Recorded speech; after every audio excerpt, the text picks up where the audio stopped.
hear this, you are not alone. This is the resistance. And it's important, because now I have to tell you why. Okay? And I need all of the people of Canada and all of the people of Moncton to be aware of this. So much so that I'm going to make another video saying the exact same thing again, just to make sure that people know that this happened at this funeral.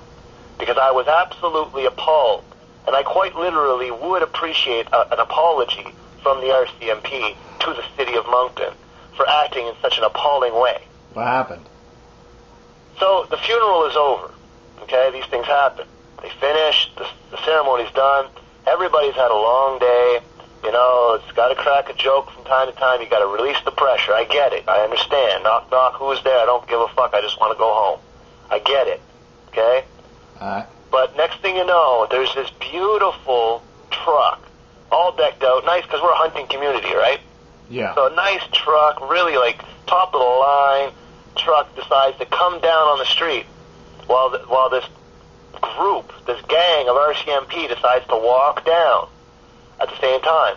They see the truck, like, oh yeah, nice truck. And do you know what I hear? Shoot. All right, boys, let's commandeer it. You know we have the power. What? That's legitimately what was said, dude. And I wanted to jump over everything that was in front of me and cold cock that red coat wearing sack of shit right in the fucking face and put my finger in his face and saying, that's why you're at a goddamn funeral, you piece of shit, and walk away. That's what I wanted to do, because it's that mentality. It is those comments that get to people and they get under their skin, and the holier than thou, and I have more power and I can take your truck because I can commandeer it. Well, I think I think what this whole situation has taught us with the shooting in general is that the police don't have as much power as they might think.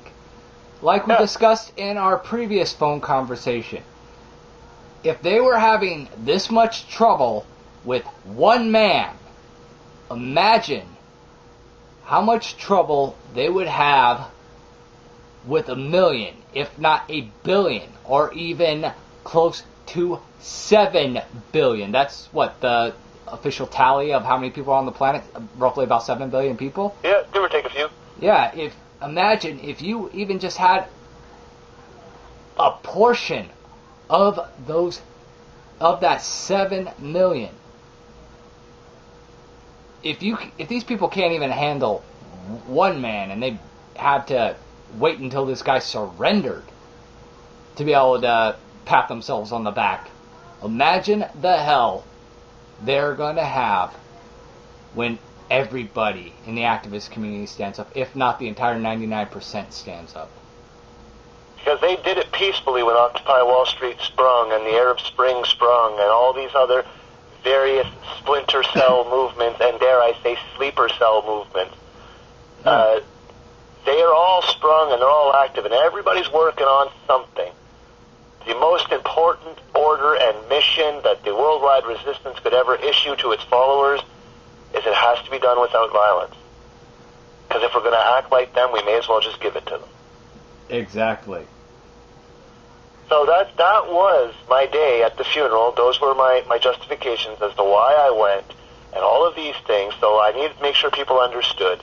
And people need to know that there are better ways, far better ways of dealing with this.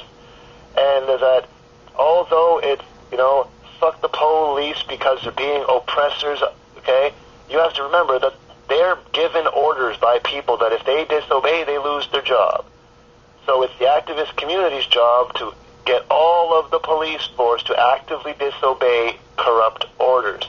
Yeah. Not to go out there and try to have it done by the barrel of a gun. That won't work. Yeah, they know how to handle violence. If you can get all the slaves to stand up, the slave master will bow down. They only have as much power as you give them. And that goes for the police. If you don't like what's going on in your police department, if you got enough people behind you and you freaking make this a big fucking stink, say, hey, we don't like this is wrong, you can right those wrongs.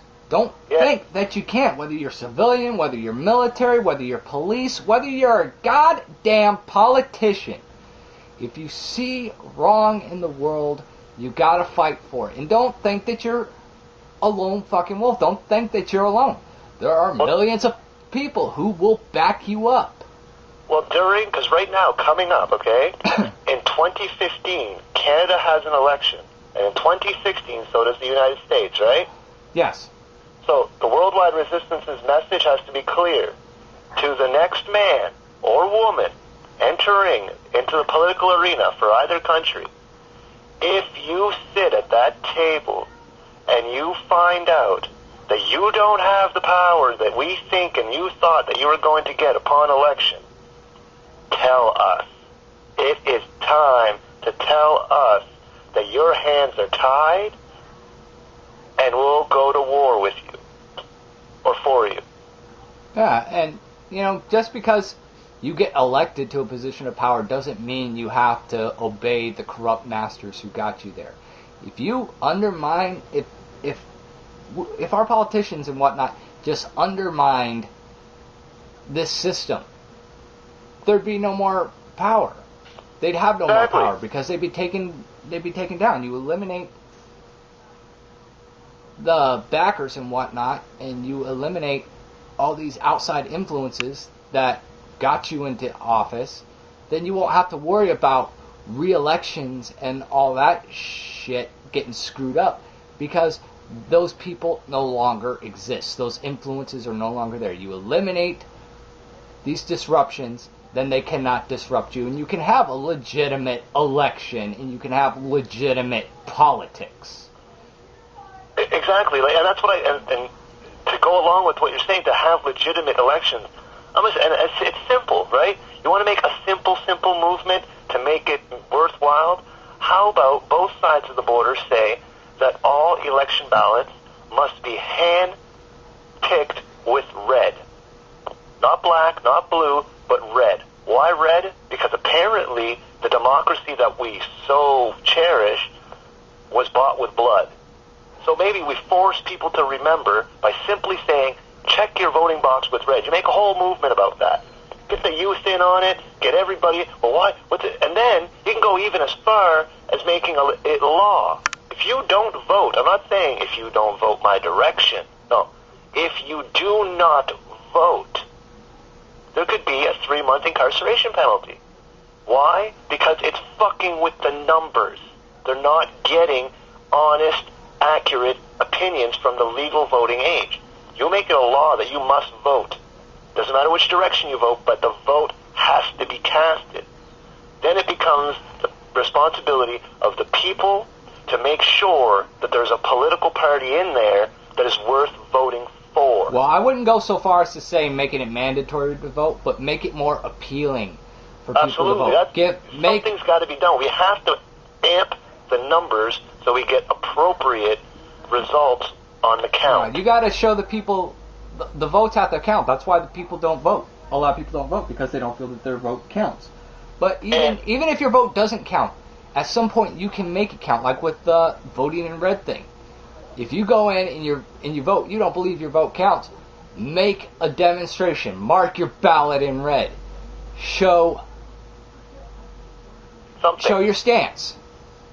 Show the people that this bullshit ain't gonna fly no more. You're not gonna sit there and shit in my mouth and tell me it's cotton candy. It ain't gonna fly. Exactly, and that's why, another reason why I went and did all of this stuff the other day, because how often are we called keyboard warriors that just make videos and yada yada yada? Well, for once we had an opportunity to actually get really active, and I did everything I could in my power to do so, but I couldn't kill the fuck the police mentality. Nobody could understand the true ramifications of what would have happened if we could have went and done it in a very appropriate way. There's a right and wrong way to do everything in this world. Well, here, I got an idea, and I know you're probably going to take this and it's going to turn into a big clusterfuck, and I thank you. Not. But, a lot of people think that we're just a bunch of marks talking on the internet, talking out our ass, that we don't do anything.